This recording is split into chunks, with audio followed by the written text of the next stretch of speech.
রাজধানীর মোহাম্মদপুরে মৎস্য ও প্রাণী সম্পদ মন্ত্রণালয়ের উপদেষ্টা ফরিদা আক্তার ও বিশিষ্ট চিন্তক ফরহাদ মাজহারের প্রতিষ্ঠান প্রবর্তনায় পেট্রোল বোমা নিক্ষেপ করা হয়েছে।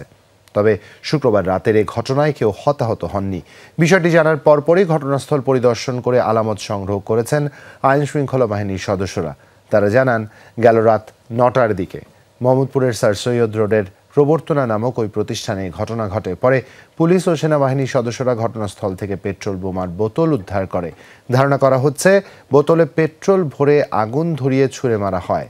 এই ঘটনায় কারা জড়িত তা সিসি ক্যামেরার ফুটেজ তথ্য বিশ্লেষণ করে শনাক্ত করার চেষ্টা চলছে বলে জানিয়েছে পুলিশ।